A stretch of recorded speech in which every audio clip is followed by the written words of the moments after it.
free Golden Eagles for War Thunder. Download the app in the description below.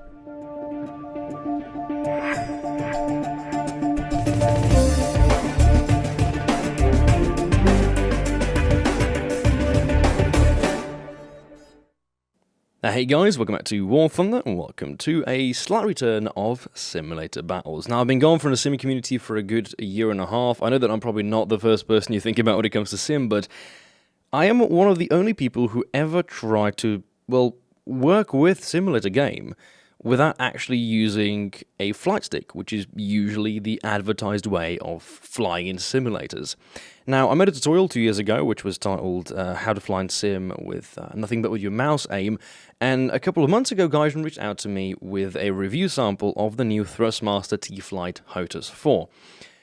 Now, I'd say that I'm adequately experienced to review this, but I'm not, because I've never used any other flight stick, which means I have nothing to compare it to. Also, my experience with flight sticks is exactly 5 days, because that's how long I've had this stick with me. So, of course, everything I'm about to tell you, do take it with a grain of salt, but I'll try to be as unbiased and as, first impressionistic as I possibly can be about the actual performance of the flight stick. And I thought by far the best way to do that, to use any kind of already given experience, is to compare the mouse and keyboard performance to the performance of the Thrustmaster Hotas 4, and to then ask myself the question, is it worth it buying a $70 flight stick, if you can really just use the equipment you already have, not spending a cent? And immediately upon receiving the actual set, I came up with a bit of a problem, which was there's no head tracking. Now, those of you who have flown in simulator gameplays know that a massive amount of the advantage is based upon having some sort of head tracking device. Now, this could be your webcam, this could be a cheaper program, this could be a cheaper version of the TrackIR or the TrackIR itself. They come in different shapes and sizes and also in different costs. Now, to make this as unbiased as possible, I had to eliminate the head tracking device from the question at hand, primarily because I didn't have any, and because with the mouse and keyboard, the idea is that you're playing sim without spending a single cent. Whilst playing with a flight stick, I did not want to add additional costs by having to download or pay for certain software or actually order physical components online.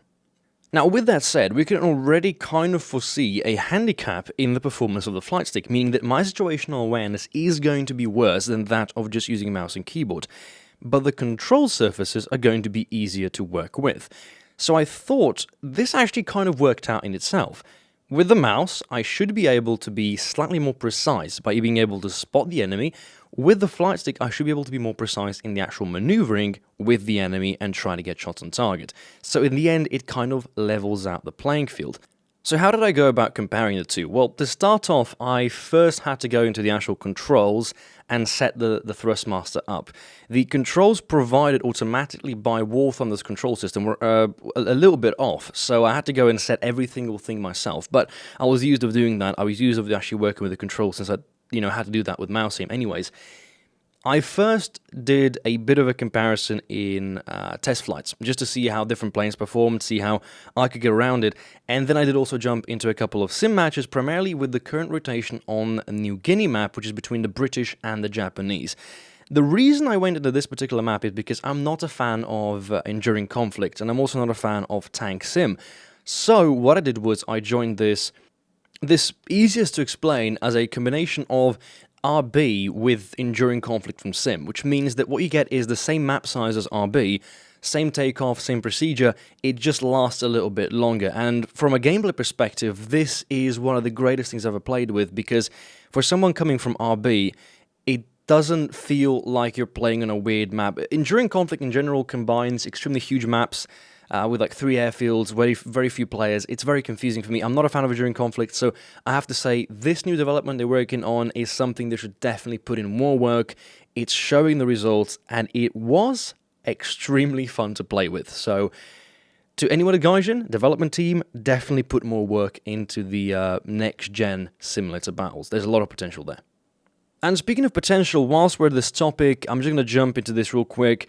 Gaijin is doing a cooperation with Thrustmaster, so if you do want to apply as a tester, there's going to be applications open for, I believe, 2 weeks, during which, of course, you'll be able to apply as a tester for the stick yourselves and get a a review sample for absolutely free. So there'll be a link in the description below if you're interested in flying in sim, if you're interested in testing this out, or if you have any former experience. I would warmly welcome that you check out the link, get applied, and perhaps you might receive a free testing stick yourselves.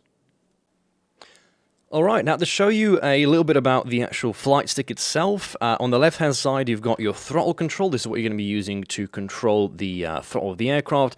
On the back you have this little kind of a ledge system. I think if I zoom it in for a little bit, you can use this to, I've set it myself to zoom it in and out. You have the R2 and the L2 key, which you can use to look behind you, maybe change your flaps. Depends of course on what you've set them up to be.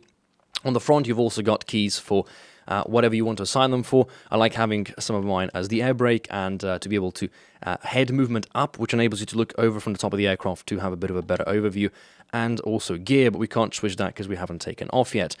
The stick itself though, if I zoom out here so you can actually see the control surfaces, obviously works like an actual flight stick. So rotating it left, this is going to be our X-axis, which is going to control the ailerons. Our Y-axis controls the elevators, and of course the rudder is controlled by the twist of the wrist. Now on top of it you'll notice something a bit peculiar. This is a little kind of a mushroom dome type binding for your thumb, and what you can do with this is of course to assign it to look around the plane. Now this looks better in, in a kind of a, this is a theoretical kind of approach. In actual battle, this tends to prove a little bit difficult to use, which is what we're going to touch on later, which is the head tracking is kind of what's missing with all flight sticks. So what I've done is I've assigned a key here that resets the view every single time, regardless of where you're looking at. It comes in extremely handy when trying to refocus after looking behind your six. Other than that, a couple of other buttons you can bind, and of course the main one, your guns, is going to be on the trigger. So to show you something more about how we're going to do this, we're actually going to take off, do a bit of a run around, land it, and see how the flight stick performs. Alright, so if I zoom out my view, put up a throttle, and I'm going to fly this very amateurly, you'll see just how easy it is to actually get the aircraft off of the carrier in this case, which is, in theory a little bit harder than actually taking off from an airfield. So of course, adjust with the rudder, simply take off, put our gear up, and that is it. Very little work had to be required to put the aircraft up in the air. Now, this is where the kind of flying comes to be a little bit difficult. Now, you'll first see that our aircraft, if we're not holding the stick, is automatically moving. This is something called engine torque, and the aircraft, well, depending on which one you're flying, will pull slightly to the left, slightly to the right, and it might also pull the elevator down. So to do and compensate that, you might want to start using something called auto trimming, which means if I see the aircraft is going slightly down and slightly towards the left, I'll adjust the stick and then I'm going to press a key binding which makes the trim happen. Now of course, trimming is something you have to practice a bit with, and I'm very, very bad at it, but trimming might come in extremely handy and should come in handy for all of you who are actually playing Sim seriously. Now to land the actual aircraft, again here, looking around becomes a little bit difficult. As you see, you have to use the same hand to both control the aircraft as well as actually look around. Now, whilst I can, fly with only one hand at use, it is very, very difficult to get used to this and very quick to get disoriented in the heat of the battle. So, from this perspective, the stick is significantly easier to use in a, single test flight or maybe single missions, not so much in an actual intense dogfight. But for the sake of flying around and testing the stick, I think it is still adequate enough. Now, to decrease throttle, to increase, of course, everything you're doing is you're moving around your main control surface, and to zoom in and out, you can use the key bindings as for say. Now, the difference between a stick and an actual mouse aim would be leadly the fact that it's much easier to get into a flat spin using a keyboard and mouse than it is using an actual flight stick, because just the feeling of controlling the aircraft the way an actual pilot would kind of adds that bit of weariness to the topic. Alright, so we get our gear down here. There's going to be a very, very nasty landing. Of course, I'm landing from the wrong direction here on the carrier. Not very important for the sake of the demonstration. If we get the gear down, lower it on the deck, we shouldn't have any problems catching onto the hook. Of course, the propeller tends to get broken most of the time because I wasn't pulling full elevators, but you can see the aircraft is in one piece, and as such, the demonstration is not very hard to prove, even in lifetime, with someone who's very inexperienced in the use of controls. Now, to also touch into the actual mouse and keyboard part of things, it would be adequate enough for me to actually show you how that works for anyone who hasn't watched my review on on the subject at hand. Now, I have a very particular sim configuration here. It's a very simple one. You can download it. I'll put a link to the actual the original guide there. The point of view from the mouse perspective is that a lot of the controls are very much similar to the ones you might use in an actual air battle. So, you know, your scroll will control your zoom, your mouse is sort of working like a joystick. So what you have to imagine here is that instead of using your mouse, you're kind of holding a joystick here, which, you know, might look a bit unnatural, but from a flying perspective, it really isn't much more difficult than using a joystick per se. Obviously, certain things are a little bit different, but it is the perspective of it being able to control the plane using this still works. Now, you still have the input from your keyboard, so I can technically fly without touching my mouse, but again, you'll see the control surfaces are not nearly as smooth as flying with the joystick. This isn't just because I'm not used to it. It generally, you see how the plane jitters? That is something that happens when you don't quite have the feel of the control. And landing procedures as well as takeoff are quite a bit more difficult being performed in a mouse aim aspect than they are performed with a joystick.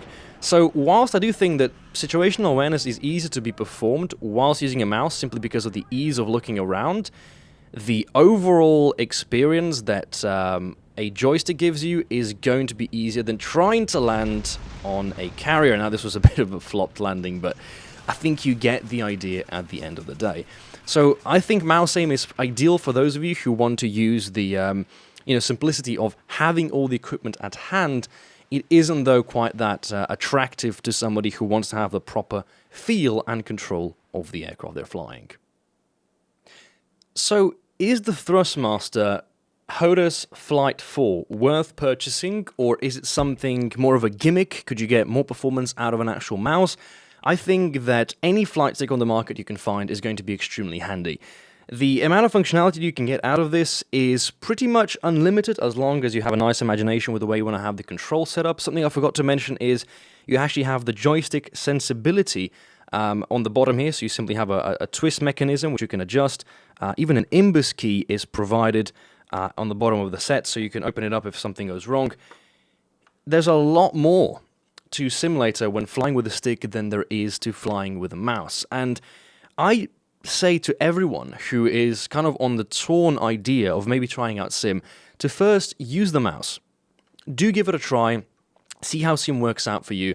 It's going to be a bit difficult, but I think somebody who's coming from RP, that settings are not that different. And if you do find it interesting, if you do find it like it's a game where you'd like to dive into deeper, then investing some money into a joystick of any sorts and perhaps a head tracking might be more than worth your money. So I think that if you have about €100 worth of investing to buy a nice starter pack for your sim career, perhaps, I definitely advise that the Thrustmaster is a more than adequate starter kit. Now, how this performs with other games, I cannot guarantee. I cannot even test it because I don't play any of the sim games. But I'm sure that some of the other reviewers that might come out on the actual fly stick themselves, I think 5 of them were sent out, will have some information on that as well. Hope you enjoyed the video. Hope it was something a little bit different to look at. And I'll be back again this week, of course, on Wednesday with some classic RB content. Take care, and I'll catch you in the next one.